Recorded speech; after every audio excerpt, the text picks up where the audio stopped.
북미 정상회담이 오는 12일 싱가포르 센토사 섬의 카펠라 호텔에서 열린다고 미국 백악관이 공식 발표했습니다. 트럼프 대통령은 북한과 협상이 잘 되고 있고 매우 중요한 며칠이 될 것이라고 말했습니다. 카펠라 호텔 주변은 일찌감치 통제가 시작됐습니다. 경찰들이 호텔 주변을 순찰하기 시작했고 호텔 측은 회담 다음 주인 18일까지 예약을 받지 않는다고 했습니다. 싱가포르 정부는 회담 전후로 공항에 다른 항공기의 이착륙을 일시 제한하기로 했습니다. 문재인 대통령이 국립대전현충원에서 열린 현충일 추념식에서 남북 관계가 개선되면 비무장지대 유해 발굴을 우선적으로 추진하겠다고 했습니다. 문 대통령은 취임 이후 처음으로 천안함과 연평해전 전사자 묘역 등도 참배했습니다. 서울시장 선거 야권 후보인 김문수, 안철수 후보의 측근들이 서로 비난을 퍼부으며 단일화가 사실상 무산될 상황입니다. JTBC가 한국갤럽에 의뢰해 실시한 서울시장 여론조사에선 박원순 더불어민주당 후보의 지지율이 53.9%로 1위를 기록했습니다. 안철수 바른미래당 후보 17.3%, 김문수 자유한국당 후보 13.7%로 조사됐는데 오늘 오후 공개된 타 기관 조사에선 오차 범위 안에서 김문수 후보가 안철수 후보보다 더 높게 나타났습니다. 한나라당에 이어 자유한국당의 또 다른 전신인 새누리당도 매크로를 이용해서 가짜뉴스를 퍼뜨렸다는 의혹이 나왔습니다. 민주당은 관련 내용을 검찰에 고발하겠다고 밝혔습니다. 지난해 주요 재벌 지주회사가 계열사에서 거둔 브랜드 사용료가 1조 원을 넘었습니다. 총수 일가가 지배하는 지주회사가 손쉽게 수익을 챙긴다는 지적에 공정위는 기업들이 관련 내용을 제대로 공시했는지 조사할 계획입니다. 경기도 시흥시의 물왕저수지입니다. 농업용수로 사용된다는 물에 물고기 사체가 둥둥 떠다니고 있는데요. 말로는 호수공원을 조성하겠다며 수년째 방치 중인 이곳을 밀착 카메라에 담았습니다. 월드컵 어디서 볼 텐가? 반려견과 함께하는 응원전에 지금 응모하세요. 시청자 여러분, JTBC 뉴스룸을 시작하겠습니다. 미국 백악관은 오는 12일 북미 정상회담이 싱가포르의 센토사 섬 카펠라 호텔에서 열린다고 공식 발표했습니다. 전날 우리 시간 오전 10시로 회담 시작 시간을 발표한 데 이어서 순차적으로 장소를 공개하는 형식을 취했습니다. 이로써 역사상 첫 북미 정상회담은 본격적인 카운트다운에 들어갔습니다. 워싱턴의 김현기 특파원입니다. 샌더스 백악관 대변인은 트위터를 통해 카펠라 호텔이 북미회담 장소가 됐다고 밝혔습니다. 카펠라 호텔은 싱가포르 본토와 700m가량의 다리로 이어져 있는 면적 4.71km제곱미터의 연륙도인 센토사 섬에 있습니다. 본토와 연결된 다리와 모노레일 등을 차단하면 외부에서의 진입이 사실상 불가능한 지역입니다.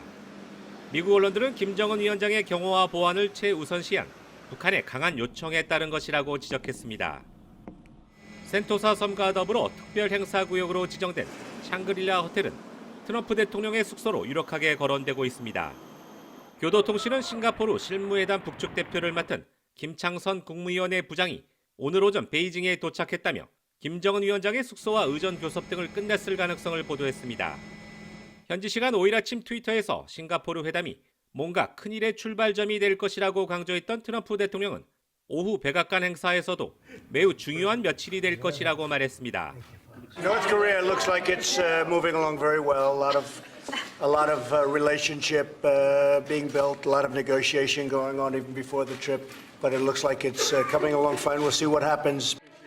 트럼프 대통령이 말한 중요한 며칠을 두곤 싱가포르 회담이 연장될 수 있다는 해석과 단순히 회담까지 남은 날짜를 지칭한 것이란 엇갈린 분석이 나옵니다.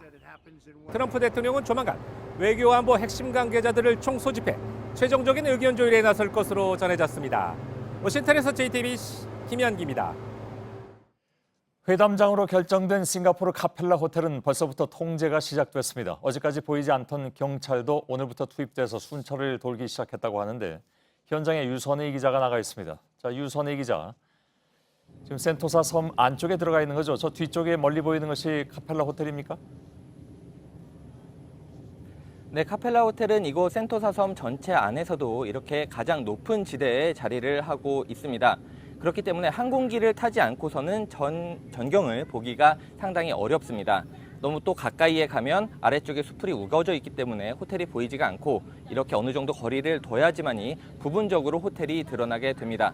호텔 주변이 현재 완전히 통제가 되고 있기 때문에 현재로서는 지금 이 자리가 카펠라 호텔을 가장 가까이에서 보여드리고 있는 자리입니다. 예, 여러모로 봐서 보안에는 굉장히 좋은 위치인 것 같은데, 자, 통제가 시작됐다고 전해드렸습니다. 그러면 호텔 안으로는 지금 취재진은 못 들어가는 건가요? 네, 저희가 오늘 들어가 보려고 했는데 호텔 입구에서부터 직원들이 일일이 찾아온 목적을 확인하고 체크를 했습니다. 또 큰 가방을 갖고 온 사람들의 경우에는 그 가방을 직접 열어서 내부를 확인하는 모습까지 볼 수가 있었습니다. 호텔 측은 회담 전후뿐만 아니라 다음 주 월요일인 18일까지 예약을 전혀 받지 않겠다고 밝힌 상황입니다. 예, 자, 회담 당일 또 회담 앞두고 통제가 더 심해질 것 같습니다. 카펠라 호텔 주변뿐만이 아니라 아예 그 호텔이 들어가 있는 센토사 섬 자체가 통제될 가능성도 있겠군요. 네, 싱가포르 정부가 이곳 센토사 섬 전체뿐만 아니라 센토사 섬으로 들어오는 거의 유일한 통로인 다리까지 특별 행사 구역으로 지정을 했기 때문에 카펠라 호텔 주변뿐만 아니라 센토사 섬으로 들어오는 그 입구 다리 자체를 막을 가능성까지 제기가 되고 있습니다. 허가받지 않은 인원은 아예 센토사 섬에도 들어올 수가 없게 될 수 있다는 겁니다.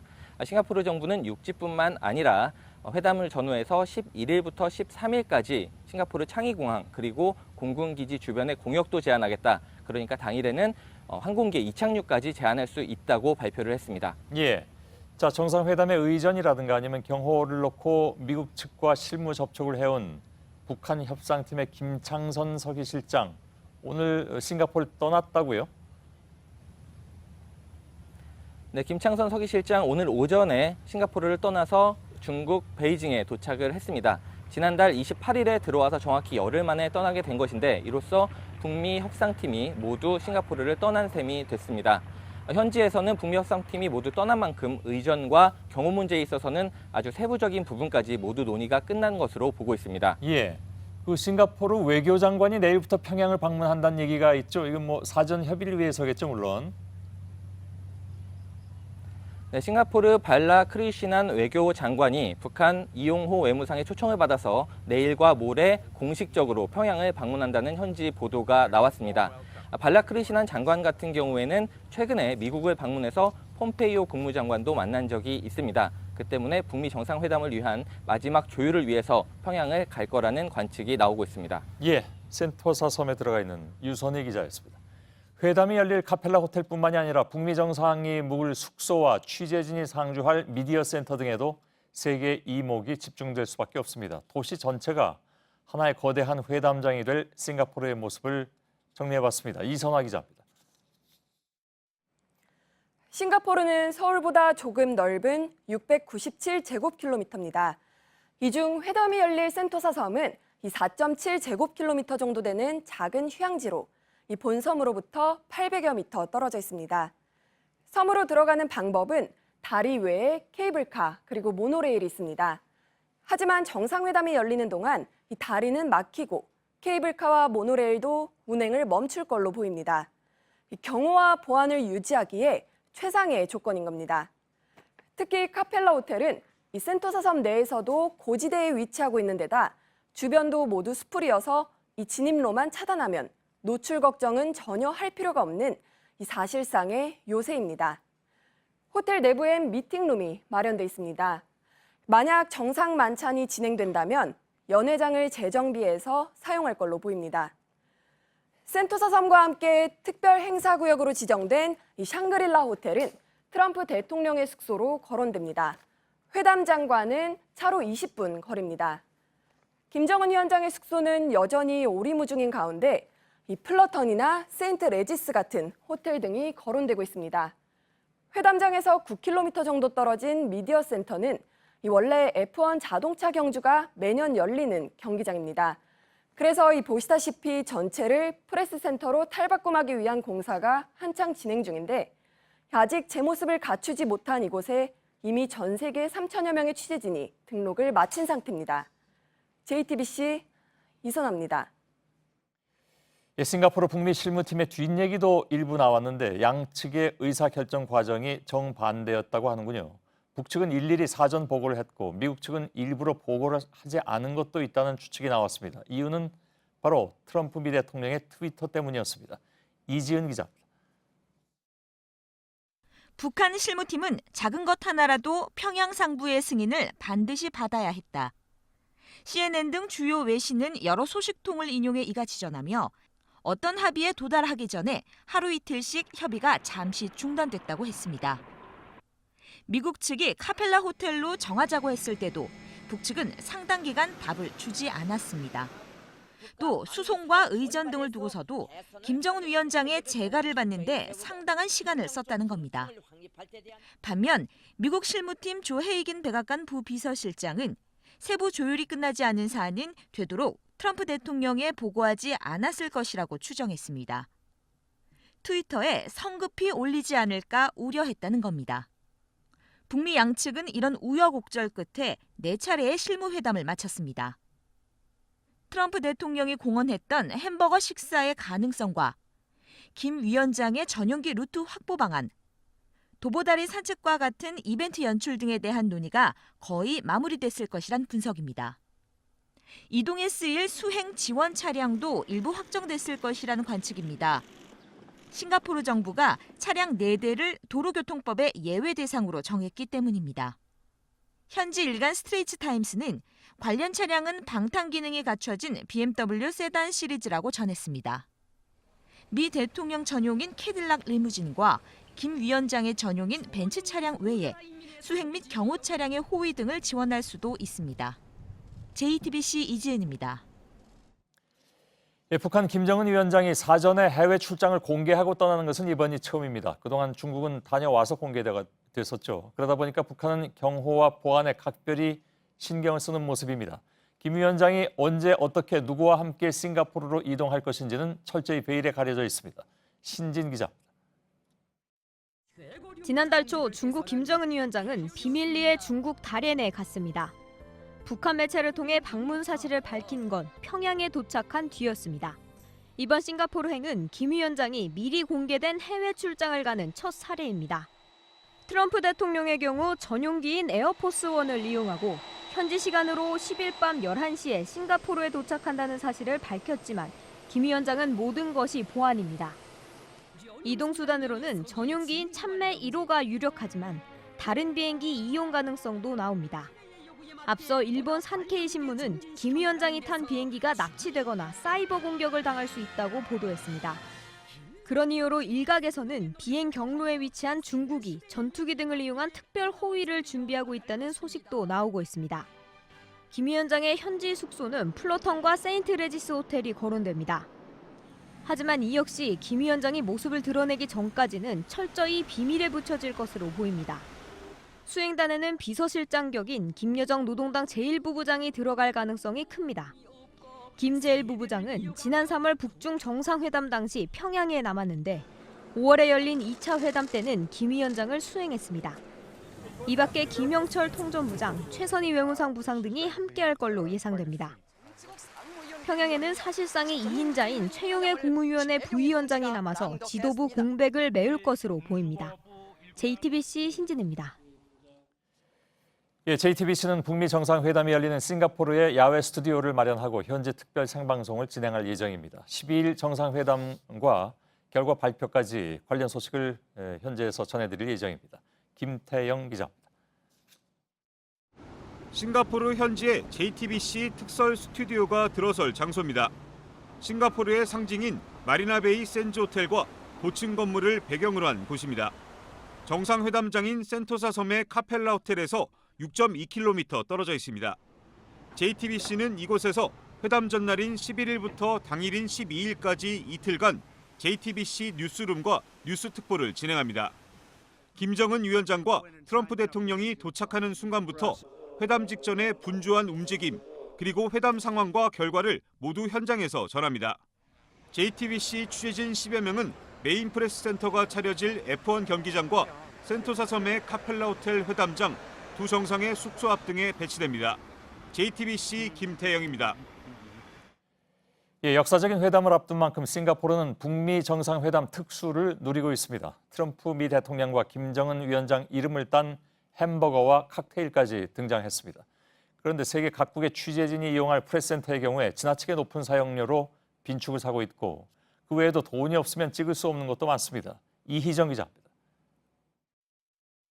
싱가포르의 음식점들이 내놓은 트럼프와 김정은 두 정상의 이름을 딴 이색 음식과 칵테일입니다. 싱가포르 정부도 정상회담 당사국은 아니지만 회담을 기념하는 주화까지 발행했습니다. 예약 판매에 들어갔는데 금화의 경우 개당 110만 원 상당인 것으로 알려졌습니다. 현지 언론에 따르면 호텔들도 객실 예약이 쇄도하면서 일부 호텔은 평소 30만 원대였던 하루 숙박비가 160만 원대까지 오르기도 했습니다. 전 세계 취재진 3천여 명이 모이는 국제 미디어 센터는 하루 사용료가 많게는 수천만 원대에 이릅니다. 미디어 부스 하나를 빌리는 데만 우리 돈으로 640만 원 정도를 내야 하고 기자들이 현장 중계를 할 수 있는 공간의 경우 하루에 960만 원에서 1,200만 원까지 지불해야 합니다. G7 등 다른 국제회의와 비교하면 턱없이 높은 금액입니다. 그러다 보니 현지에선 도를 넘어선 정상회담 특수라는 비난도 나오고 있습니다. JTBC 이희정입니다. 문재인 대통령이 현충일 추념식에 참석해서 남북관계가 개선되면 비무장지대 유해 발굴을 우선 추진하겠다고 밝혔습니다. 이번 추념식은 천안함 46용사부터 최근 순직한 소방공무원 묘역까지 조성돼 있는 대전 현충원에서 열렸습니다. 이성대 기자입니다. 문재인 대통령이 허리를 숙여 국가유공자증을 수여합니다. 지난해 말 시민을 구하려다 아파트에서 추락해 순직한 정현호 경위의 어린 아들입니다. 문 대통령은 지난 3월 불의의 사고로 순직한 소방공무원 추모식에도 참석해 유족에게 태극기를 전달했습니다. 국가유공자의 진정한 예우는 국가유공자와 유족들이 자부심을 가질 수 있을 때 비로소 완성됩니다. 문 대통령은 대선 후보 시절에 이어 천안함 46용사와 연평도 포격도발 전사자 묘역에도 참배했습니다. 현직 대통령으론 처음으로 김기혁 중사 등이 묻힌 무연고 묘지도 찾았습니다. 문 대통령은 유해 발굴 사업에 박차를 가하기로 했습니다. 남북 관계가 개선되면 비무장지대의 유해 발굴을 우선적으로 추진하겠습니다. 정부 주최 추념식이 대전 현충원에서 열린 건 1999년 이후 처음입니다. 군경 묘역이 많은 서울 현충원과 달리 독도 의용수비대와 소방공무원, 그리고 세월호 교사 등 의인들의 묘역까지 조성돼 있습니다. 청와대는 다양한 분야에서 나라를 위해 희생한 분들을 기리는 의미라고 밝혔습니다. JTBC 이성대입니다. 지방선거가 일주일 남았습니다. 내일 모레부터 사전투표가 시작되기 때문에 후보 단일화 시한은 사실상 내일까지로 볼 수가 있죠. 서울시장 야권 후보 단일화는 줄곧 거론돼 왔지만 현재로선 가능성이 거의 없어 보입니다. 김문수, 안철수 두 후보 모두 서로에게 양보를 요구하고 있는데 두 후보의 측근들끼리 문자 메시지로 거친 설전을 주고받고 인터넷상에서 서로를 비난하는 등 감정의 골도 깊어진 상태입니다. 이서준 기자입니다. 자유한국당 김문수 후보와 바른미래당 안철수 후보의 서울시장 야당 후보 단일화는 결국 무산 가능성이 커졌습니다. 안철수 후보 좀 만나실 계획이 있으세요? 없습니다. 전혀 연락받은 것도 없는데. 좀 먼저 연락해볼 계획은 없으십니까? 지금 현재 어떤 계획도 있지 않습니다. 여론조사 결과는 오늘까지만 공표가 가능하고 8일부터 사전투표가 시작됩니다. 오늘 중 단일화 합의가 성사돼야 단일화 효과를 기대할 수 있는 겁니다. 하지만 두 후보 모두 상대방의 포기만 요구하다 단일화 논의를 접었습니다. 이 과정에서 서로 감정의 골만 깊어졌습니다. 안 후보 캠프의 김근식 대변인은 어제 김 후보 측근 차명진 전 의원에게 안철수를 밀어주고 홍준표를 제끼자는 내용의 문자 메시지를 보냈습니다. 이를 두고 차 전 의원은 페이스북에 안철수가 정치의 기본이 안 되고 얍삽하게 공작만 하는 참모들에 둘러싸여 있는지 걱정된다며 김 대변인을 비난했습니다. 그러자 김 대변인도 문자 메시지가 언론에 보도돼 악용됐다. 참 지저분한 언론 플레이라며 한국당은 공작 정치에 대가답다고 밝혔습니다. 김 대변인은 차 전 의원과 주고받은 문자 메시지 중 언론에 보도되지 않은 부분들을 추가로 공개하기도 했습니다. 결국 단일화 불발뿐 아니라 유권자들에게 진흙탕 싸움을 고스란히 보여주면서 서로 상처만 남게 됐습니다. JTBC 이서준입니다. 예, 지방선거 말씀드린 대로 일주일 앞으로 다가왔습니다. 오늘은 공표가 가능한 여론조사를 실시할 수 있는 마지막 날이기도 합니다. 저희 JTBC는 한국갤럽과 함께 서울시장 선거 판세를 점검해봤는데 민주당 박원순 후보가 여전히 크게 앞서고 있었습니다. 김문수, 안철수 후보 둘 중에 누가 더 지지율이 높은지는 여론조사마다 다릅니다. 그래서 보다 자세한 내용은 저희가 2부에서 전해드릴 예정입니다. 안지현 기자입니다. 서울시민 815명을 대상으로 실시한 여론조사 결과입니다. 민주당 박원순 후보의 지지율이 53.9%로 가장 높았습니다. 이어 바른미래당 안철수 후보는 17.3%, 한국당 김문수 후보는 13.7%를 기록했습니다. 지난 4월부터 실시한 서울시장 여론조사에서 1위와 2위권 후보의 격차는 줄곧 30%포인트를 넘었습니다. 김문수, 안철수 후보의 단일화에 대해서도 물어봤습니다. 먼저 김문수 후보로 단일화될 경우 김 후보의 지지율은 25.6%로 1위와 격차는 32.4%포인트였습니다. 안철수 후보로 단일화할 경우는 32.5%로 지지율이 조금 뛰었습니다. 1위와의 격차는 여전히 20%포인트를 넘었습니다. 두 후보 가운데 단일화 후보로 누가 더 적합한지 물어봤더니 안 후보를 꼽은 응답자는 49.1%, 김 후보를 꼽은 응답자는 36.2%였습니다. 이런 가운데 서울시 교육감 선거에서는 조희연 현 교육감의 지지율이 37.8%로 가장 높았습니다. JTBC 안지연입니다. 한나라당에 이어서 새누리당에서도 매크로 여론 조작이 있었다는 의혹이 추가로 제기됐습니다. 뿐만 아니라 2012년 대선 당시에 박근혜 후보 캠프에서도 온라인 여론 조작이 있었다는 증언이 나왔습니다. 더불어민주당은 오늘 매크로 여론 조작을 헌법 질서를 무너뜨린 범죄로 규정하고 검찰에 고발할 예정이라고 밝혔습니다. 박병현 기자. 2014년 6.4 지방선거를 앞두고 새누리당 중앙선거대책위원회 SNS 소통본부가 만든 카카오톡 대화방입니다. 당직자, 보좌관, 전국 17개 광역단체 후보 캠프 실무자들이 이 대화방에서 매크로 여론조작 지시를 주고받았다는 것이 한겨레 신문의 보도 내용입니다. 대화방을 보면 매크로 프로그램을 활용한 정황이 나옵니다. 극우 커뮤니티 일베 게시글을 퍼뜨리자는 주문이 나오면 각 선거 캠프 담당자들이 2, 3분 내에 40개 완료했다 등의 답을 했다는 겁니다. 한겨레는 광역단체 후보 캠프 실무자의 말을 인용해 지시가 내려진 직후 확산 작업을 완료할 수 있었던 건 매크로를 썼기 때문이라고 보도했습니다. JTBC 취재 결과 2012년 박근혜 새누리당 후보 캠프에서도 온라인 여론 조작이 있었던 것으로 나타났습니다. 프로그램을 돌려가지고 트위터 리트윗 횟수가 수백 회에서 거의 1000회 가깝게 프로그램에 의해서 돌아갔습니다. 더불어민주당은 한나라당 여론조작 사건을 검찰에 고발하겠다고 밝혔습니다. JTBC 박병현입니다.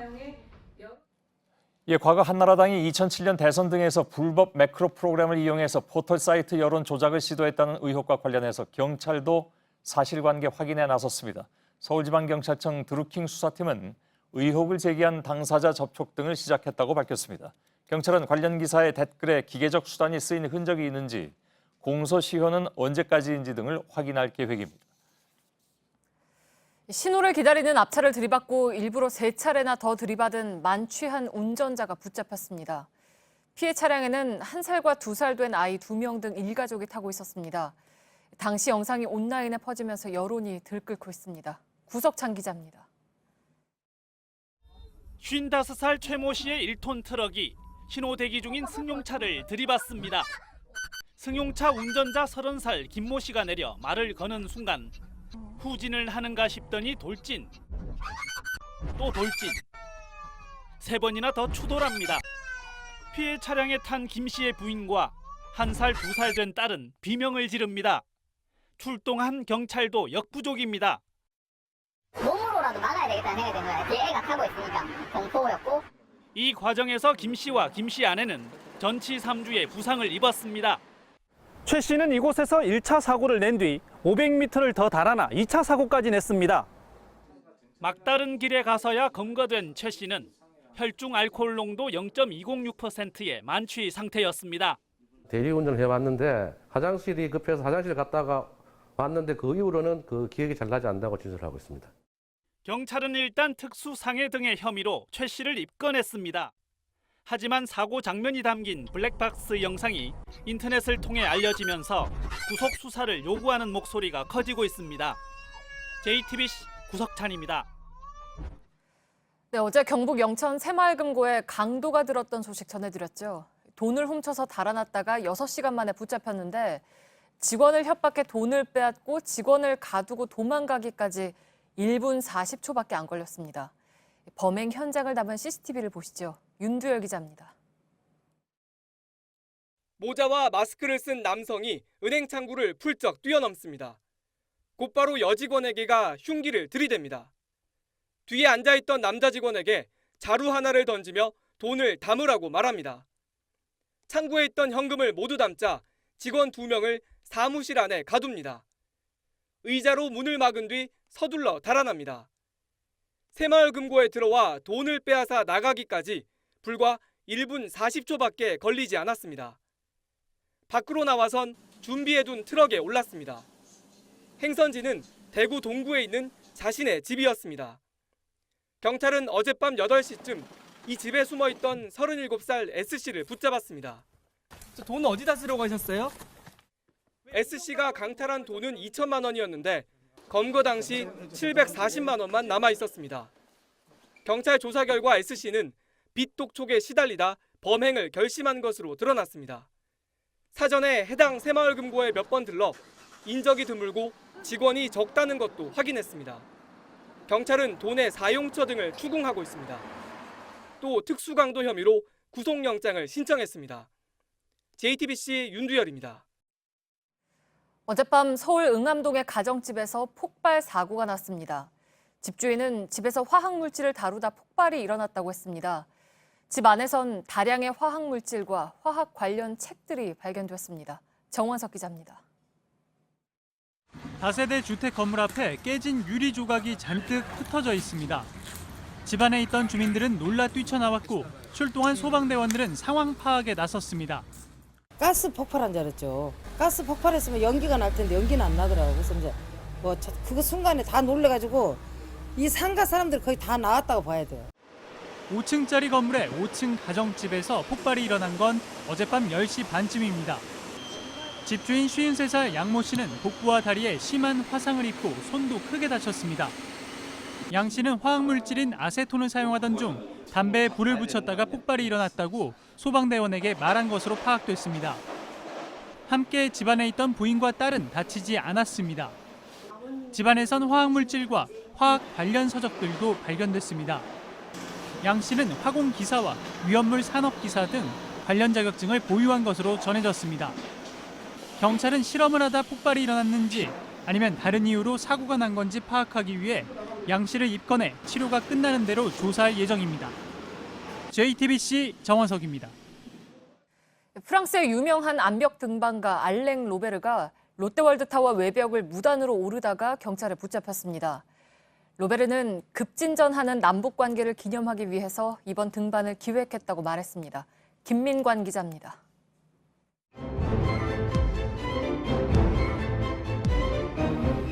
영화 속 한 장면이 아닌 실제 상황입니다. 프랑스의 고층 건물 등반가 알랭 로베르가 오전 7시 54분 맨손으로 외벽을 오르기 시작했습니다. 동료들이 보안 요원의 주의를 끄는 틈을 탔습니다. 출발 2시간 만에 75층까지 올랐습니다. 이 지점에서 기다리던 안전 요원이 설득했고 준비된 장비에 옮겨 타고 꼭대기로 이동했습니다. 등반 이유도 밝혔습니다. Amazing and historical. It's peace in between South Korea and North Korea. 맨손으로 이 건물 등정에 나선 사람은 이전에도 2명이 있었습니다. 지난해 5월 클라이밍 선수 김자인이 2시간 29분 만에 꼭대기에 도착했습니다. 다만 안전 로프를 달았습니다. 지난 2016년 3월엔 우크라이나인 비탈리 라스칼로프가 안전 요원의 눈을 피해 몰래 건물에 올랐습니다. 부시의 닌자라 불리는 라스칼로프는 안전 장비를 전혀 사용하지 않고 꼭대기에 도착했습니다. 경찰은 오전 11시 35분 업무방해 혐의로 로베르를 체포했습니다. 사전 신고나 건물주 동의가 없었기 때문입니다. 로베르는 세계 각지 초고층 건물을 맨손으로 오른 것으로 유명합니다. 두바이에선 828m 높이 부르즈 칼리파를 올랐고 이후 시드니와 런던, 상파울루 등에선 초고층 건물에 몰래 올랐다가 현지 경찰에 체포됐습니다. JTBC 김민관입니다. 예, 대법원 특별조사단이 공개한 문건에서 양승태 전 대법원장 시절에 박근혜 청와대를 상대로 전방위 밀착 로비를 하려던 정황이 나타났습니다. 상고 법원을 새로 만들기 위해서 우병우 당시 청와대 민정수석을 설득하는 게 어려워지자 대통령 비서실장 등 정권에 가까운 인물들로 대상을 넓혀서 이른바 돌파 전략을 짠 겁니다. 이병기 비서실장에 대해선 한일 관계에 관심이 많다면서 강제징용 피해자 재판을 통해서 협조 의사를 보이려 했습니다. 또 윤상현 정무특보의 경우에 개인적인 성향을 분석해서 접촉 방향을 제시하기도 했습니다. 그러니까 대법원이 마치 첩보기관처럼 움직인 것입니다. 김선미 기자입니다. 가토다스야 산케이신문 서울지국장은 박근혜 전 대통령의 세월호 7시간 행적과 관련한 기사를 썼다가 2014년 5월 명예훼손 혐의로 재판에 넘겨졌습니다. 그런데 이번에 대법원 특별조사단이 공개한 문건에도 관련 사건이 등장합니다. 이 문건엔 양승태 전 대법원장 시절 행정처가 수건 사업이었던 상고법원을 추진하기 위해 청와대 핵심 인사들을 대상으로 로비를 추진한 정황이 담겼습니다.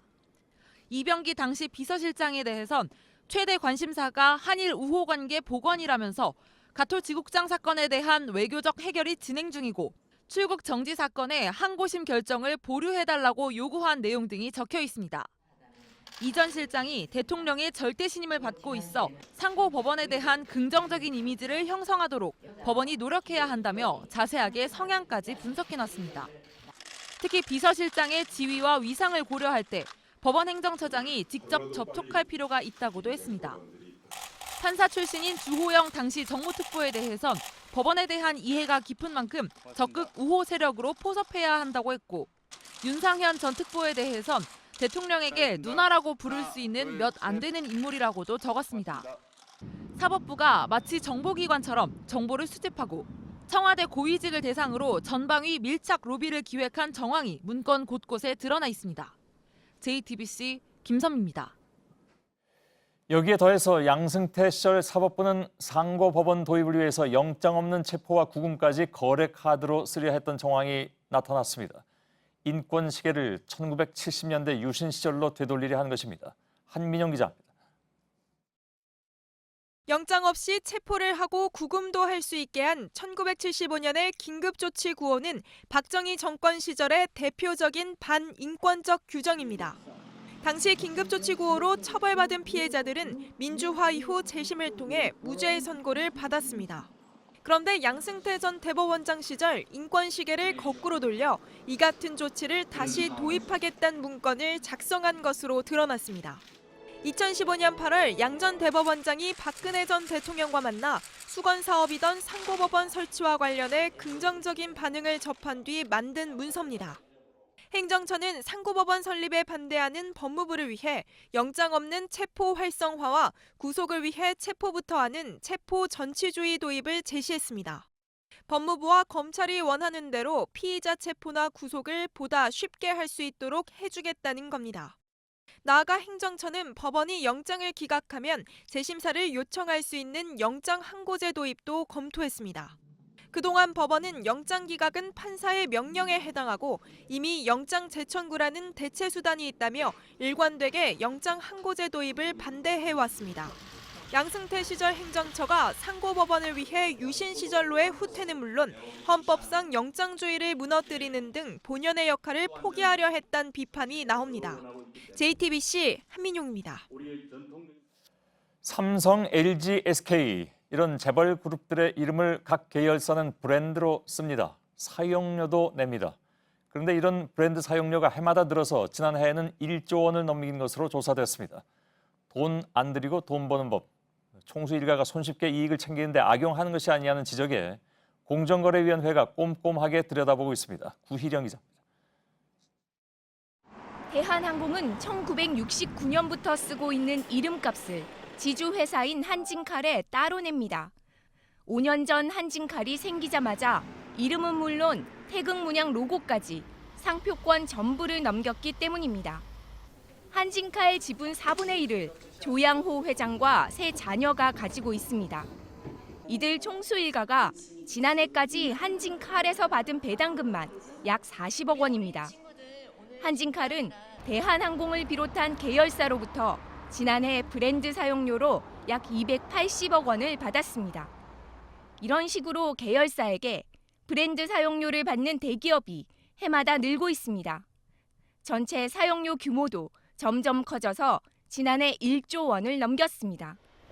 하지만 사용료가 적절한지 따질 기준이 없고 규제할 수단도 마땅치 않아 문제라는 지적이 많습니다. 사용료를 걷는 건 지주회사나 총수일가 지분이 높은 회사입니다. 공정거래위원회는 총수일가가 손쉽게 이익을 챙기는데 브랜드 사용료를 악용하는 건 아닌지 들여다보고 있습니다. 계열사 간의 상표권 사용 거래 현황을 해마다 5월 31일 공시하도록 관련 규정도 고쳤습니다. 지난달 처음 적용한 이 규정대로 대기업이 제대로 공시했는지도 따져볼 예정입니다. JTBC 구희령입니다. 스톤 브레인, 영어지만 한국식 조어입니다. 이런 말이 왜 나왔는지를 알면 좀 씁쓸해집니다. 부산은행이 2015년 신입행원 채용 과정에서 최종 합격자 76명 가운데 13명의 점수를 조작한 것으로 드러났습니다. 은행 측은 청탁을 받은 지원자 중에 일부의 서류에 SB라는 글자를 적어두었다고 합니다. 검찰은 어제 재판에서 이 SB가 돌머리를 뜻하는 스톤 브레인의 약자라고 설명했습니다. 배승주 기자입니다. 2015년 부산은행 신입행원 채용에 지원한 조문환 전 국회의원에 따른 서류 탈락건이었습니다. 하지만 박재경 전 BNK 금융지주 사장은 인사 담당자에게 조 씨의 딸을 채용하라고 지시했습니다. 당시 BNK 금융지주는 경남은행을 인수했는데 홍준표 경남지사가 경남은행과의 도금고 계약을 끊어 난처한 상황이었습니다. 부산에서 인수하면 경남이 부산에 종속된다 이래가지고 도민들 대화하고 난리 났었지. 홍 지사 측근인 조 씨 부탁을 들어주면 관계 개선에 도움이 될 것으로 판단한 겁니다.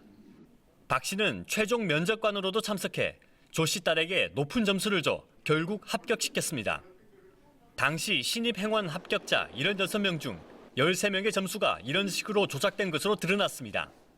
어제 열린 재판에서는 SB라는 영어 글자가 적힌 일부 지원자의 점수표가 증거로 제시됐습니다. 검찰은 이 글자가 돌머리를 뜻하는 스톤 브레인의 약자라는 진술을 확보했다고 밝혔습니다.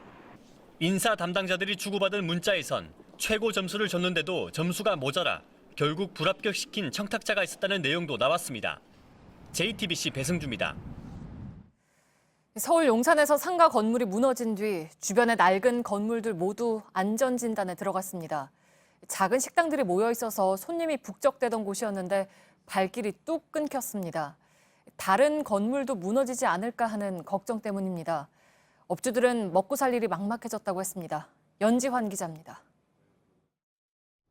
4층 건물이 한순간에 주저앉은 지 나흘째입니다. 보시다시피 건물 잔해들이 여전히 널브러져 있습니다. 유명 칼국수집이 자리 잡고 있어서 이 골목을 따라 점심시간만 되면 사람들이 빼곡하게 줄을 서 있었습니다. 하지만 사고 이후 사람들의 모습을 찾아보기 힘들어져 유령 도시처럼 변했습니다. 손님 발길은 끊겼고 주변 식당 냉장고엔 식자재만 쌓였습니다.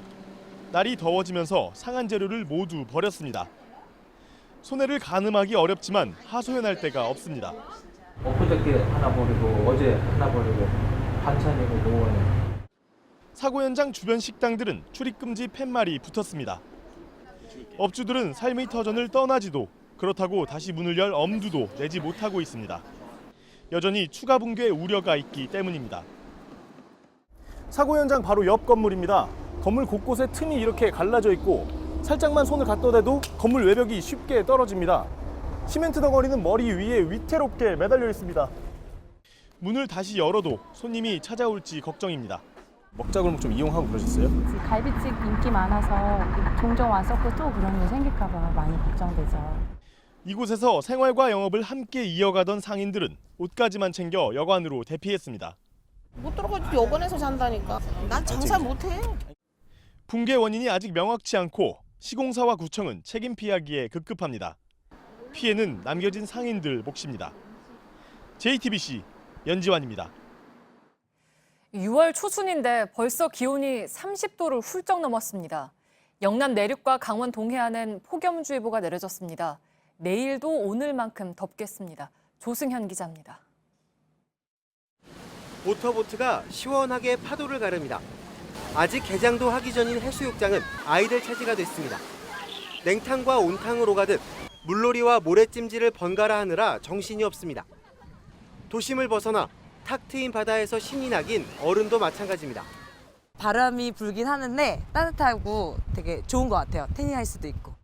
오늘 영남 내륙과 강원 동해안에 폭염주의보가 발효됐습니다.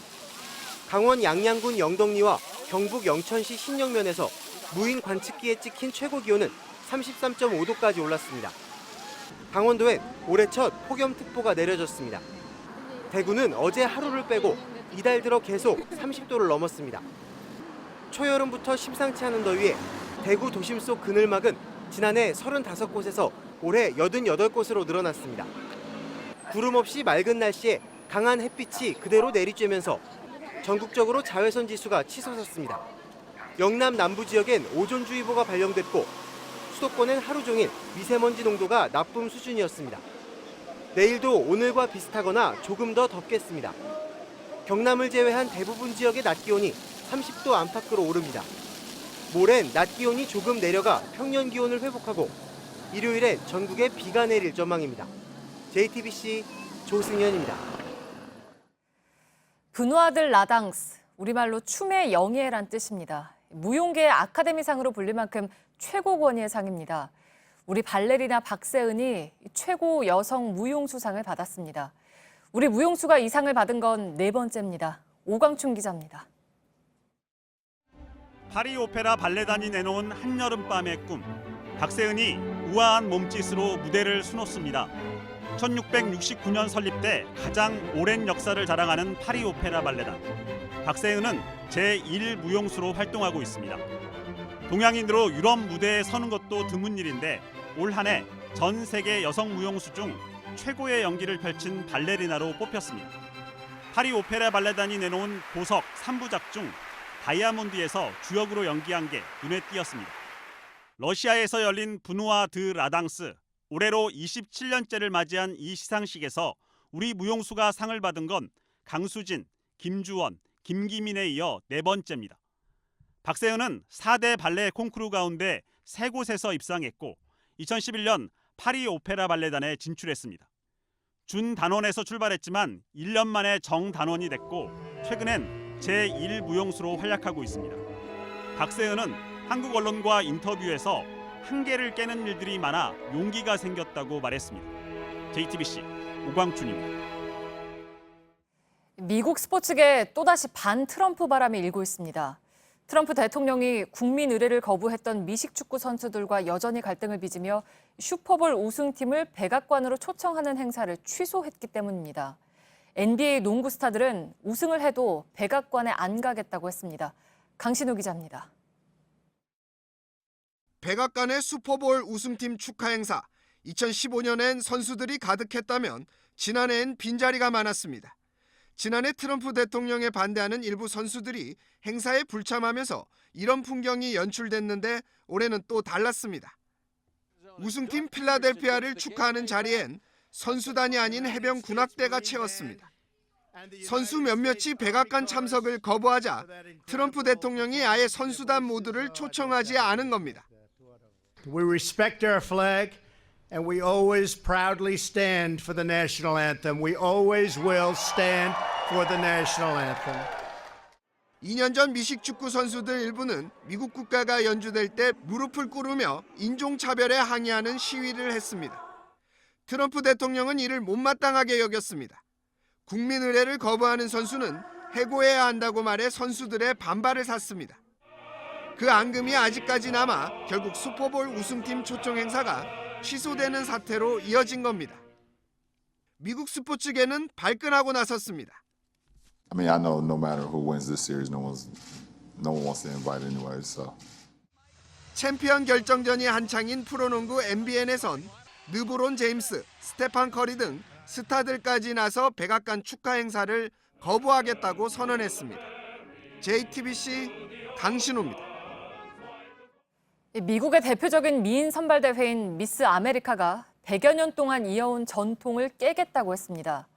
올해 대회에선 수영복과 이브닝 드레스 심사를 하지 않고 외모가 아닌 사회적인 역할을 어떻게 해나갈지 소신을 평가할 거라고 했습니다. 부소현 특파원입니다. 미인 대회의 상징처럼 여겨져 왔던 수영복과 이브닝 드레스. 1921년 첫 대회부터 이어져 온 주요 심사 항목입니다. 올해 미스 아메리카 출전자는 이 두 의상을 입을 필요가 없습니다. 수영복 심사는 출전자와 심사위원단 간의 실시간 대화로 대체됩니다. 이브닝 드레스는 각자의 개성을 표현한 옷으로 대신합니다. 공적 역할을 수행하는 미스 아메리카로서의 활동과 소신을 심사 기준으로 삼겠다는 겁니다. We are no longer a pageant, we are a competition. We will no longer judge our candidates on their outward physical appearance. 미스 아메리카 우승자 출신으로는 처음으로 조직위원장이 된 칼슨은 성상품화 논란을 빚어온 수영복 심사 퇴출을 시사해왔습니다. 미국 언론들은 사회 전반으로 확대된 미투 캠페인이 미스 아메리카의 변화를 이끌었다고 보도했습니다. 미인 대회 수영복 심사에 대한 꾸준한 논란으로 미스 월드는 2014년, 미스 틴 USA는 2016년 수영복 심사를 폐지시켰습니다. 미인의 새로운 정의를 예고한 미스 아메리카 선발대회는 오는 9월 뉴저지주 애틀랜틱 시티에서 열립니다. 로스앤젤레스에서 JTBC 부소연입니다.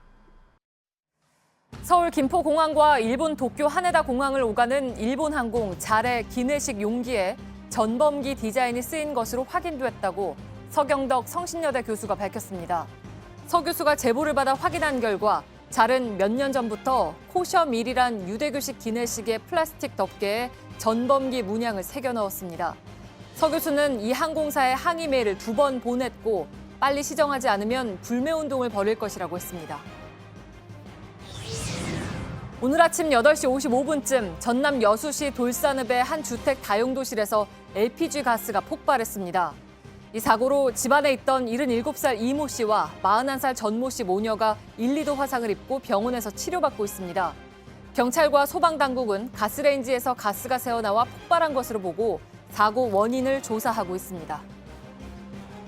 중국에서 공자 가문의 술로 유명한 공부가주와 발음이 비슷한 공보가주에 대해서 이 이름으로 더 이상 판매할 수 없다는 법원 결정이 나왔습니다. 서울중앙지법은 공부가주를 수입하는 업체가 공보가주 판매사를 상대로 낸 상표권 관련 가처분 신청에서 이같이 판단했습니다. 재판부는 두 술 모두 4개 음절 한자로 구성돼 있고 부를 때도 비슷하게 들린다며 소비자들이 혼동할 만큼 상표가 유사하다고 밝혔습니다. 40년 만에 가장 강한 폭발로 불리는 과테말라 푸에고 화산 폭발 사망자가 75명으로 늘었습니다.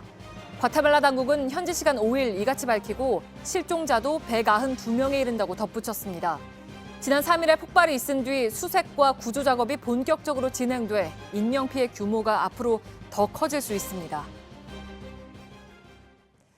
마운드에 선 투수들은 모든 힘을 쏟아내서 가장 빠른 공을 뿌리려 합니다. 빠른 공에 타자들은 헛방망이질을 하곤 하죠.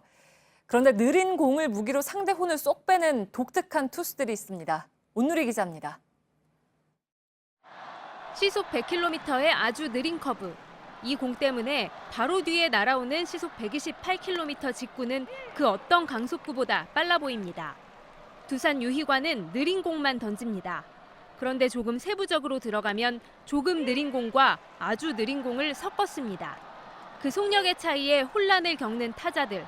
홈런 타자 박병호도 고개를 가로졌습니다. 넥센은 6회까지 유희관에게 6개의 안타로 2점을 내는 데 그쳤습니다.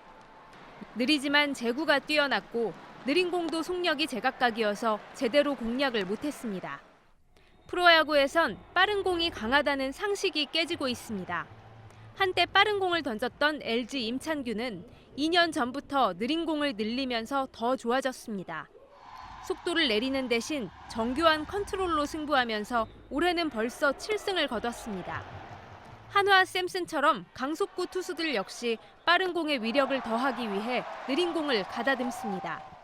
느린 공 뒤 빠른 공, 빠른 공 뒤 느린 공에 타자들은 좀처럼 타이밍을 잡기 어렵습니다. 프로야구에선 느린 커브 비율이 매년 점점 늘어 올 시즌엔 10%에 육박하고 있습니다. 빠른 공이 통한다는 야구에서 느림의 미학이 그라운드를 흔들고 있습니다. JTBC 온누리입니다.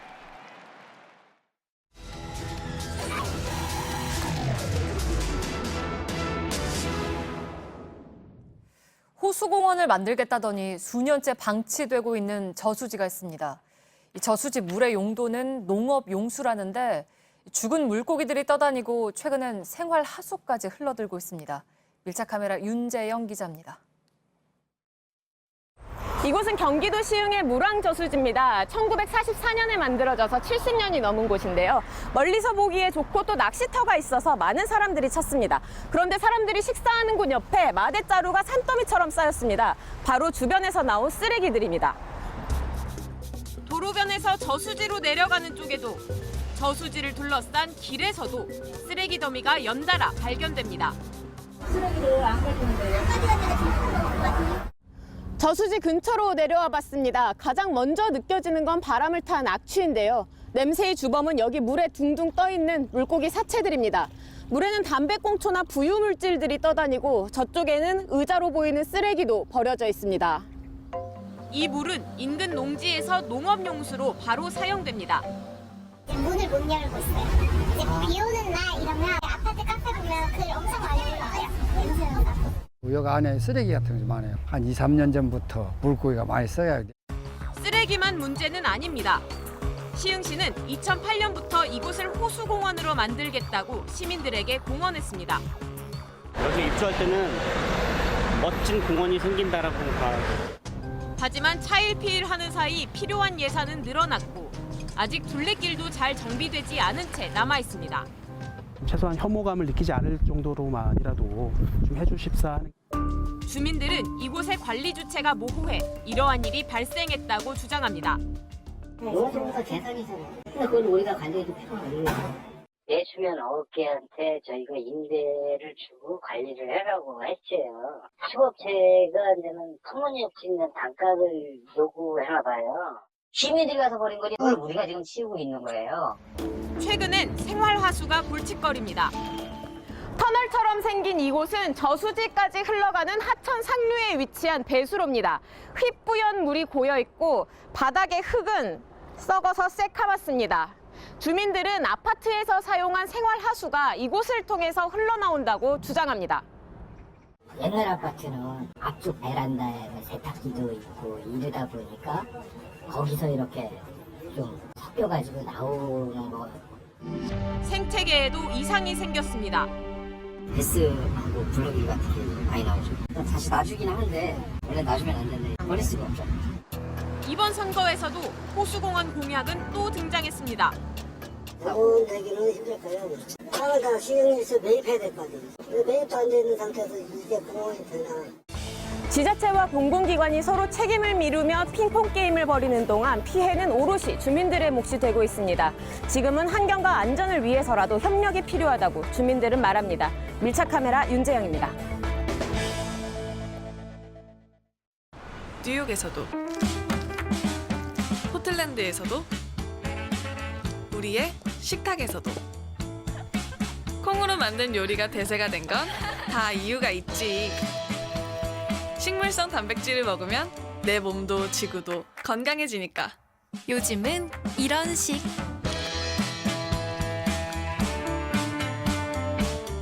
나를 위해, 지구를 위해.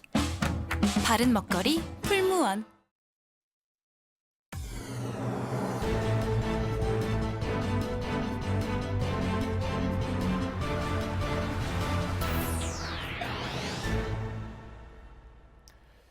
뉴스룸의 앵커 브리핑을 시작하겠습니다. 나무가 춤을 추면 바람이 불고 나무가 잠잠하면 바람도 자오. 윤동주 시인이 남긴 나무라는 작품의 전문입니다. 조금 이상한 점이 있죠. 바람이 불어야 나무가 흔들리기 마련인데 나무가 춤을 춰야 바람이 분다니. 그가 이 짧은 넋 줄의 시를 통해서 말하고 싶었던 것은 무엇이었을까? 20살 청년의 고민은 깊었습니다. 행동하지 않는 지식인의 위선. 내성적이고 수줍었던 그는 자신의 사촌이자 독립운동에 적극 가담한 송몽규를 질투하고 동경했다고 전해집니다. 시인의 작품 전반에 흐르는 부끄러움의 정서 역시 담대하지 못했던 죄책감에서 비롯된 일종의 자기 고백이었죠. 고뇌하던 청년은 결국 조선어로 시를 쓴다는 이유로 투옥됐고 그 차가운 감옥에서 죽음을 맞게 됩니다. 청량한 바람을 일으키는 나무이길 소망했으나 너무나 빨리 쓰러져 버린 비극적인 청년의 이야기. 그리고 생각해보면 우리 또한 제각각 한 그루씩의 나무인지도 모르겠습니다. 내가 나무가 되고 흩어진 나무와 나무가 함께해야 가능한 바람 부는 초록의 풍경. 숲을 만들어가는 주체는 바로 나, 즉 우리라는 사실. 오늘로부터 꼭 일주일 뒤인 6월 13일 선거는 다가오지만 또한 희미해지고 있는 것 같았습니다. 물론 그도 그럴 것이 늘 쏟아지는 상호 비방의 말들과 북미 정상회담이라는 역사적인 행사까지 흥겨운 유세 차량의 소리와 나부끼는 현수막은 거리를 가득 메웠지만 사람들의 마음은 다른 곳을 향해 있는 듯 멀어져 보였습니다. 그러나 숲을 기억하고 나무가 되려고 하는 사람들은 여전히 존재하고 있었습니다. 서버가 마비될 정도로 몰렸던 관심과 어떻게든 꼼꼼히 점검하려 애쓰는 유권자들. 더위를 식혀줄 바람을 기대한다면 내가 먼저 그 바람을 만들어야 한다는 것을 먼저 나무가 된 사람들은 20살의 그 시인처럼 보여주고 있었습니다. 나무가 춤을 추면 바람이 불고 나무가 잠잠하면 바람도 자오. 오늘의 앵커 브리핑이었습니다.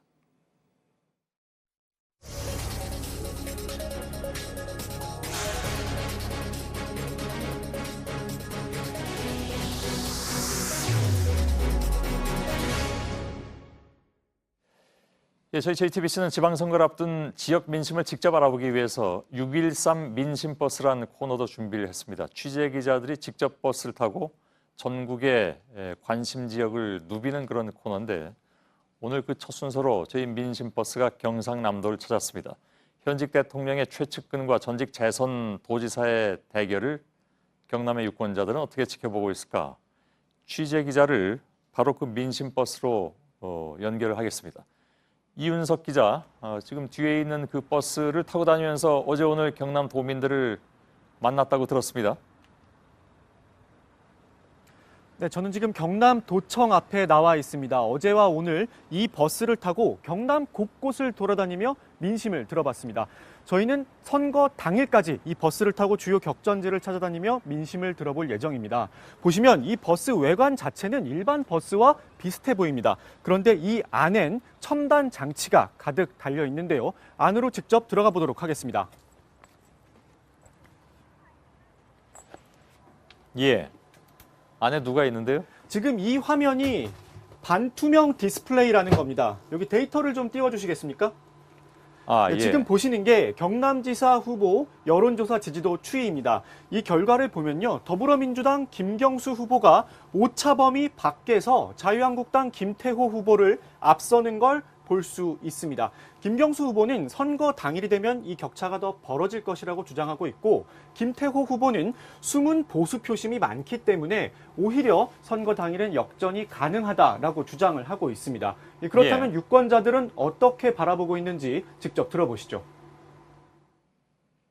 김경수는 다들 알고 있다시피 이제 문재인 대통령의 복심으로 되게 잘 알려져 있지 않습니까? 신뢰가 많이 가는 편입니다. 자유한국당 하면 좋지. 우리는 아주 자유한국당 좋아요. 요새보다도 그냥 지금까지 해온 일이 잘 하더라고요. 촛불 우리 저거 아닙니까? 대통령 아닙니까? 예. 근데 그거 좀 뒷바라지 해줘야 일로 처리 잘 하실 거 아닙니까? 도지사 김경수 씨 찍을 겁니다. 김태호지. 네, 김태호. 정치도 해본 사람이 하고 그 구역을 아는 사람이 해야 돼. 지역 현안이 무엇인지도 물어봤습니다. 일자리 경제 제일 그거 하다 아이가. 그게 발전해 애들이 지금 살기가 얼마나 힘드는지 모른다. 대기업도 힘드니까 솔직히 뭐 호주머니에 돈이 안 나오죠. 또 요새 뭐 애들 낳고 애 키우기도 힘들고 하니까. 대기업들이 나가니까 지금 중소기업도 다 같이 나가는 거거든요. 거기에 대해서 좀 정부가 좀 도와줘야 되지 않나. 저희의 바람은 그거죠. 예, 잘 들었습니다. 6.13 민심버스니까 그만큼 민심을 많이 들으려고 노력한 티는 많이 납니다. 그래서 뭐랄까요, 제각각의 다양한 의견들이 다 들어왔는데 무엇보다도 지금 이 지역은 뭐 많은 분들이 아시는 것처럼 경제 문제가 굉장히 큰 이슈입니다. 그러니까 조선업도 마찬가지고요. 후보들은 지역 경제에 대해서 뭐라고 얘기를 하고 있습니까? 네, 후보들을 직접 만나봤더니 이 지역 경제 살리기에 상당히 신경을 쓰는 모습이었습니다. 다만 지역 경제를 살리는데 여야, 그러니까 어느 편이 더 유리하느냐를 놓고서는 정반대의 주장을 펼쳤는데요. 직접 들어보시겠습니다. 경남 경제가 살아남기가 어렵습니다. 그런 차원에서 정부와 대통령의 협조가 대단히 중요하다 이렇게 말씀을 드렸습니다. 도지사를 제가 2번 했습니다. 야당의 협조와 여당의 협조를 동시에 협력을 이끌어낼 수 있기 때문에 저는 그게 더 강점이고. 예, 자 이윤석 기자 잘 들었는데요. 민심버스는 내일은 그럼 어디로 갑니까? 내일은 버스가 직접 제주도를 갈 수는 없어서 저희가 남쪽 끝에 바다에 가 있을 예정인데요. 지금 취재 기자가 제주도로 출발을 한 상태입니다. 그래서 제주도에서 민심을 듣고 있는데요. 제주도의 소식을 전해드릴 예정입니다. 예, 제주도로 간 기자는 최수연 기자죠? 예, 알겠습니다. 예, 맞습니다. 예, 이윤석 기자 잘 들었습니다. 자, 앞서 저희가 1부에서 저희 JTBC하고 한국갤럽의 서울시장 여론조사 결과를 전해드린 바가 있습니다. 그런데 이제 또 다른 방송사들이 이 17개 광역단체장 선거 여론조사를 했는데 오늘 오후에 그게 이제 공개가 됐습니다. 다 합쳐서 이제 오늘 이후에는 여론조사 결과를 발표를 못하기 때문에 오늘 좀 총정리를 해야 될 텐데 좀 엇갈린 부분도 좀 있는 것 같습니다. 안지영 기자가 나와 있습니다. 자, 앞서 저희들이 보여드린 여론조사 결과에는 서울시장은 민주당의 박원순 후보가 앞서 있고 2위권에 현재 김문수 후보, 안철수 후보가 여론조사마다 좀 엎치락뒤치락 하는 것 같습니다. 오차범위 내긴 하지만. 네, 그렇습니다. 예. 1위 후보는 박원순 후보였는데 2위권 후보는 여론조사 기간마다 조금 달랐습니다. 예. 앞서 보셨듯이 JTBC와 한국갤럽의 여론조사 결과에서는 안철수 후보가 17.3%, 김문수 후보가 13.7%로 물론 오차범위 내지만 안철수 후보가 더 높게 나왔습니다. 예. 그런데 오늘 오후 공개된 이 지상파 3사의 여론조사 결과를 보면 김문수 후보가 13.6%, 안철수 후보가 10.7%로 물론 오차범위 내지만 김문수 후보가 더 높게 나왔습니다. 예. 여기서 이제 오차범위 내기 때문에 순위를 얘기할 수는 없다면서요? 맞습니다. 같은 2위권이지만 그 안에서 지지율이 좀 더 높게 나온 겁니다. 예. 수도권의 다른 지역은 어떻습니까? 네, 계속해서 지상파 3사의 여론조사 결과 보실 텐데요. 이 수도권 가운데서도 16년간 보수 정당이 집권했던 경기도 지역을 보겠습니다. 이 민주당 이재명 후보가 48.6%였고요. 한국당 남경필 후보는 19.4%였습니다. 예. 이 3위권은 바른미래당의 김영환 후보가 1.9%, 정의당 이용우 후보는 1.1%로 나왔습니다. 예. 오늘 발표된 광역단체장 여론조사 중에서 이 전국 17곳 가운데 민주당 후보가 1위를 기록한 곳은 보시다시피 14곳이었습니다. 그렇군요. 이 자유한국당은 경북 한 곳에서 1위를 기록했고 이 무소속은 제주 한 곳에서 이렇게 1위를 기록했고요. 경합 지역은 바로 대구 지역이었습니다. 예. 이 대구 지역은 전국에서 가장 격차가 적었는데요. 오차범위 내에서 민주당과 한국당 후보가 치열한 접전을 벌이고 있는 것으로 집계됐습니다. 예. 대구하고 제주가 관심 지역이 됐습니다. 좀 자세히 살펴볼까요? 아마 그 제주의 무소속은 현 도지사 원희룡 후보를 얘기하는 겁니까? 네, 맞습니다. 예. 먼저 대구 경북 지역을 살펴보면요. 이 자유한국당과 그 전신인 새누리당, 한나라당 등이 20년 넘게 압승을 거뒀던 지역인데 이번에 대구 TK 지역에서 민주당 후보와 한국당 후보가 접전을 벌이고 있는 겁니다. 오차범위 내네요. 네. 보시다시피 권영진 후보가 28.3%, 민주당 임대윤 후보는 26.4%로 두 후보 간 격차는 1.9%포인트에 그쳤습니다. 예. 제주는 이제 지난번에 저희 여론조사를 보면 오차범위 내에서 접전이었습니다. 맞습니다. 이번 조사에서 격차가 어떻게 됐습니까? 조금 벌어지는 걸로 나왔는데요. 그런가요? 예. 앞서 지난주 초에 저희 JTBC 여론조사 결과에는 두 후보 간 오차 범위 내에서 이 접전을 벌이고 있었습니다. 예. 물론 여론조사 기관이 오늘 발표한 기관과 다르기 때문에 그 수치를 직접적으로 비교할 수는 없지만 오늘 나온 여론조사 결과를 한번 보시면 예. 무소속 원희룡 후보가 39.3%로 문대림 민주당 문대림 후보 28.8%보다 10%포인트 이상 높은 걸로 이거는 집계됐습니다. 오차범위 바깥이군요. 네, 그렇습니다. 예. 그렇기 때문에 원희룡 후보가 지금 상황에서는 앞서고 있다 이렇게 표현할 수 있습니다. 예. 자, 이제 오늘 이후에는 발표 못 하잖아요. 그죠? 오늘 이후에는 이제 조사한 결과를 발표할 수 없는 거고요. 조사는 하지만. 네. 예, 예. 알겠습니다. 안지현 기자였습니다.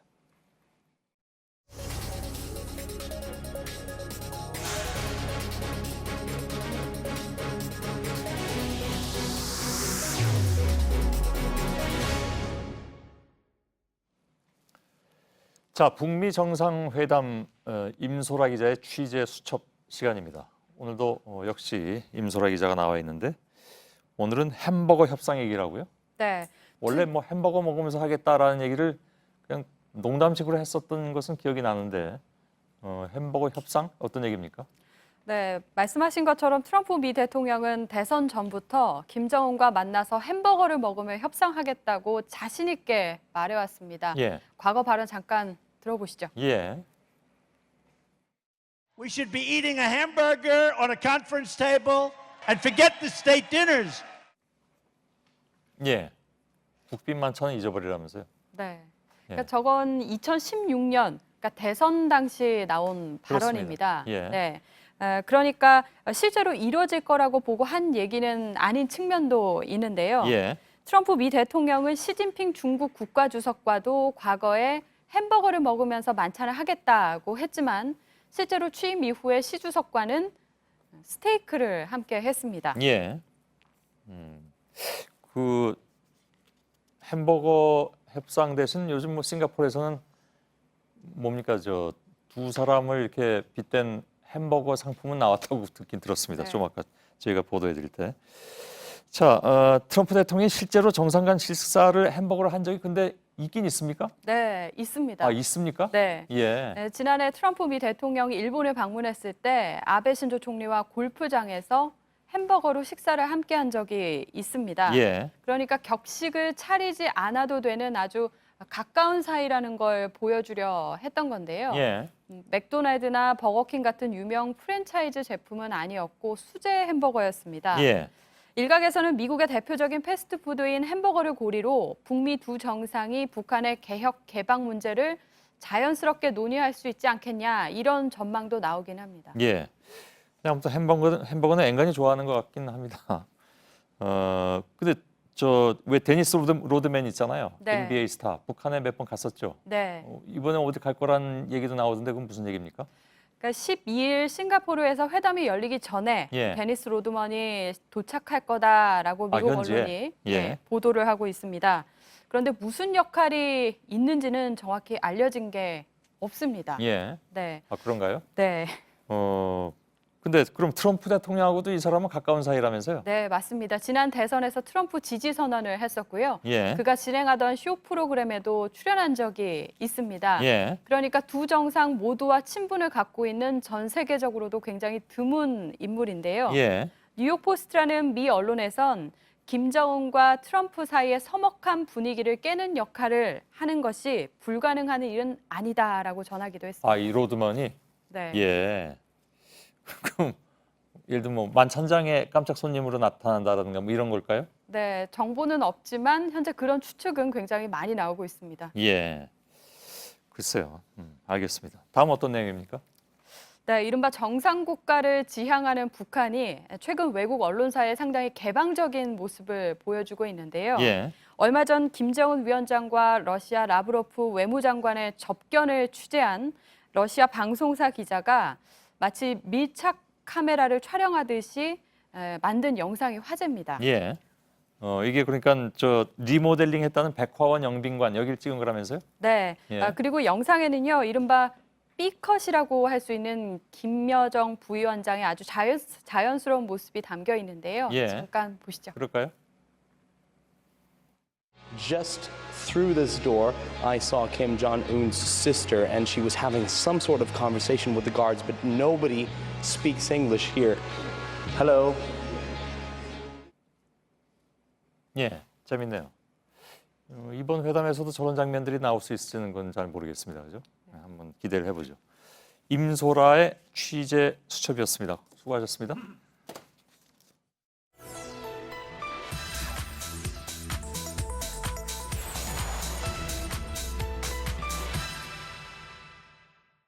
최근 소비자 물가는 안정세를 보이고 있으나 국민들의 가계부는 팍팍해진 측면도 있습니다. 물가는 50% 가까이 올라 저소득층의 실질적인 소득은 감소하고 있습니다. 서울의 냉면값이 10%가 올라서 9,000원을 육박한다는 뉴스가 오늘 화제였습니다. 온라인에서는 물가가 많이 올랐다, 꼭 그렇지 않다, 체감하는 정도에 따라서 의견이 제각각입니다. 정부와 야당에서 나오는 반응도 사뭇 다릅니다. 이번 지방선거에서도 물가가 이슈 가운데 하나입니다. 이렇게 엇갈린 해석이 나오는 이유가 뭔지, 또 뭐가 맞는지 팩트체크해서 확인을 해보겠습니다. 오대영 기자, 정부는 팍팍해진 측면이 있다라면서도 안정세라는 표현을 썼죠? 네, 안정세라고 하는 그 지표가 바로 소비자 물가 지수입니다. 네. 우리가 일상생활에서 쓰는 상품이나 아니면 서비스 같은 것들의 가격 변동을 나타내는데 네. 460개 품목으로 나눠서 가중치를 반영해서 계산을 합니다. 네, 그러니까 매일 접해야 하는 물품들일 텐데 실제로 식당을 가보면 좀 값이 오르지 않았습니까? 안정세가 맞긴 맞습니까? 총론에서는 맞습니다. 소비자 물가 지수는 5월 기준으로 전년 대비해서 1.5% 올랐습니다. 4월의 증가율이 1.6, 3월이 1.3, 2월이 1.4. 그러니까 계속해서 최근 1%대를 유지하고 있는 거죠. 지난해 5월에는 2%였고 8월에 2.6%였습니다. 네, 그러니까 지난해보다는 상승폭이 좀 줄었군요. 그렇습니다. 이번에는 소비자 물가 지수를 품목별로 나눈 통계청의 다른 자료를 보겠습니다. 네. 식료품에 해당하는 농축수산물이 2.7% 올랐습니다. 공업 제품은 1.6%, 서비스도 1.7% 상승을 했습니다. 상품과 집세 모두 올랐습니다. 유일하게 떨어진 건 전기, 수도, 가스입니다. 3.3% 하락했습니다. 이 지수는 가중 평균치입니다. 주로 거시경제를 판단하는 목적으로 쓰인다고 합니다. 네, 그러니까 농축산물이 주로 올랐는데 근데 사람마다, 집집마다 주로 사는 물품이 좀 다를 거잖아요. 네, 그래서 지수로 보는 물가와 사람들이 피부로 느끼는 물가의 차이가 있을 수밖에 없습니다. 네, 그러니까 평균이 만들어내는 통계의 착시다라고 볼 수가 있는데 그러면 50% 올랐다라고 말하는 야당의 주장에는 근거가 있습니까? 그런 수치는 저희가 찾기는 어려웠습니다. 네. 다만 개별 품목으로 40에서 50% 정도 오른 품목은 있습니다. 네. 감자가 대표적인데요. 지난해 같은 달에 비해서 59%가 올랐습니다. 고춧가루도 43%, 묵값도 45%가량 상승했습니다. 반면에 달걀이 39%, 팝 22% 정도가 떨어졌습니다. 그래서 농축수산물 평균이 2.7%가 된 건데요. 전문가의 설명 들어보겠습니다. 네. 사람들이 다 평균적인 수준으로 살지 않기 때문에 그런 거예요. 장바구니 물가가 많이 올랐다. 근데 평균을 하면은 그냥 물가 상승은 안정돼 있다. 그렇다고 한다면 장바구니 물가에 주로 이제 영향을 받는 서민들의 경우는 마우성이 나는데 물가 지수는 그걸 반영하지 못하고 있다라고 얘기하겠죠. 네, 그러니까 뭐 평균치로 볼 거냐 아니면 개별 품목으로 볼 거냐 이 차인데 어떻게 봐야 하는 건가요? 일률적으로 말씀드리기 어려운 게 말씀하신 대로 사람마다 소비 행태가 제각각입니다. 네. 단 하나 말씀드릴 수 있는 건 평균치만을 보는 것도 몇몇 품목만을 떼어서 보는 것도 우리 경제의 모습을 온전하게 다 담기는 어렵다는 전문가들의 설명입니다. 네, 지금 선거 유세에서 물가 얘기가 계속 나오는데 참고가 좀 많이 됐습니다. 팩트체크 오대영 기자였습니다.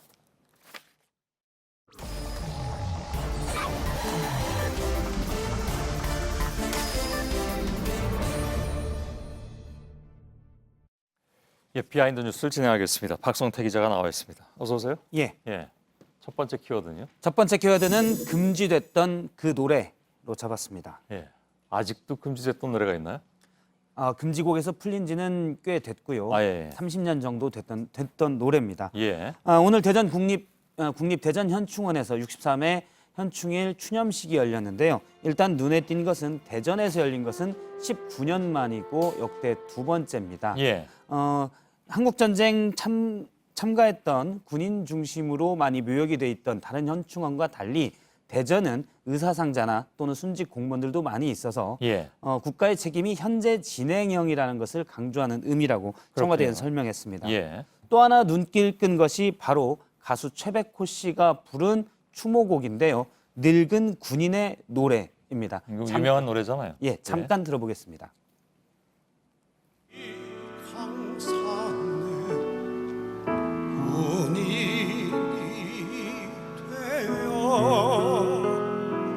다시 못 흘러간 내 청춘. 예.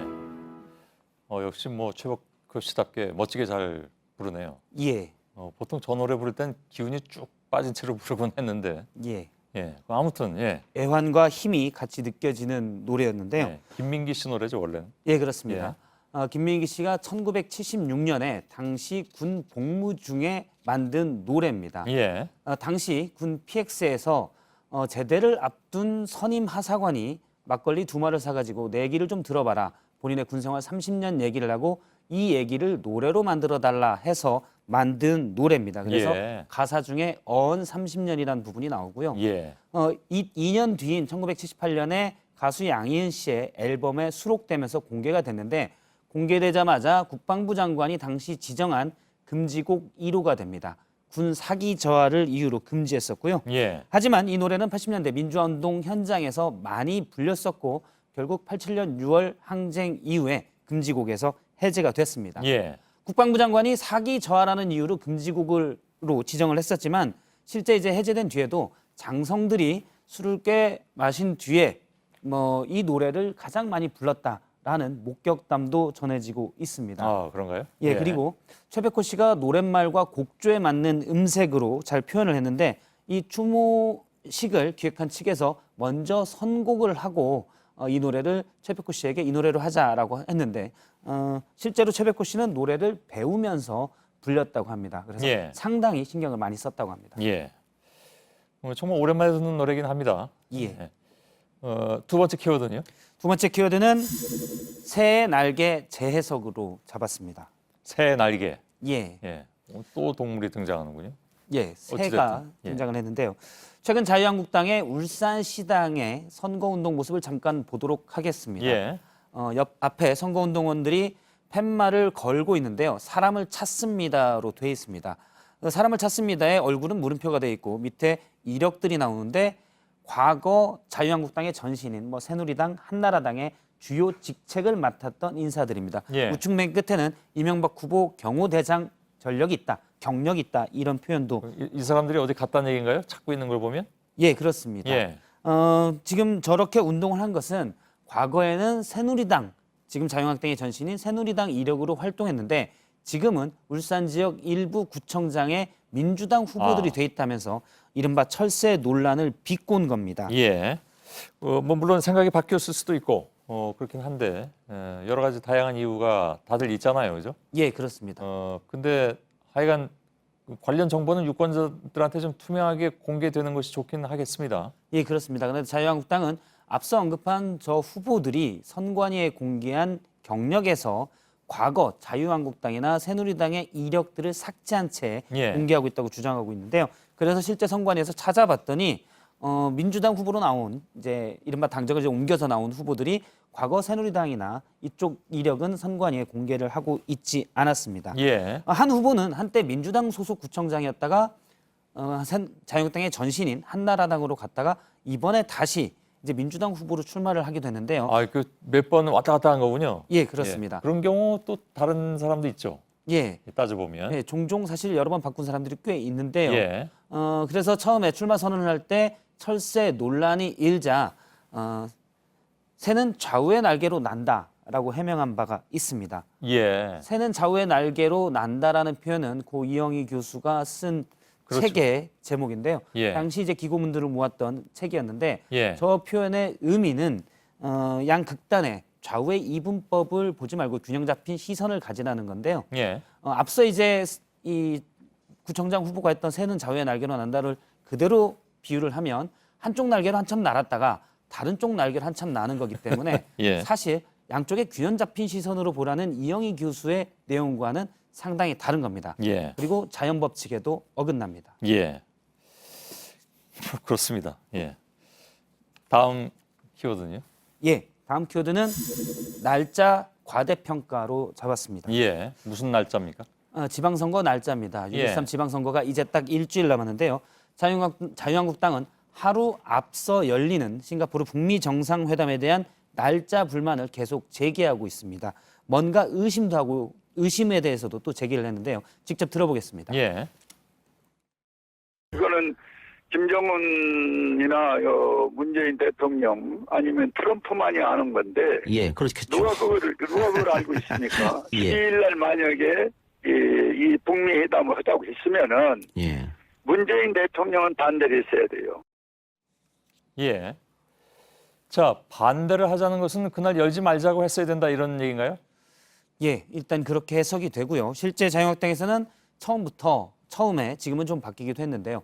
북한과의 정상회담을 열지 말아야 한다. 북한의 위장평화쇼다라는 주장도 계속 했었기 때문에 예. 날짜가 좋지 않으니 날짜를 바꿔야 된다는 주장도 충분히 가능할 것으로 보입니다. 예. 자유한국당에서는 또 여러 번 남북 정상회담 또 이어지는 북미 정상회담에 대한 중재 노력들이 지방선거에 영향을 주려는 것이다라고 해석해서 주장하기도 했습니다. 예. 하지만 북미 정상회담은 우리나라뿐만이 아니라 외신들도 주요 뉴스로 연일 각 뉴스에서 관련 소식들이 톱뉴스로 보도가 되고 있습니다. 그만큼 역사적인 사건이라는 건데요.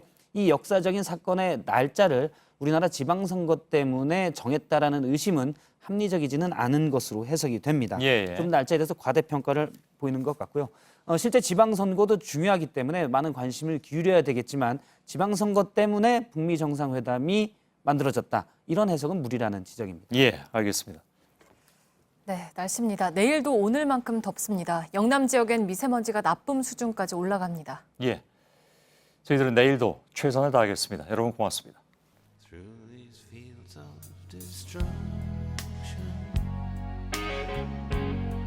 Baptisms of fire. I've witnessed your suffering as the battle raged high, and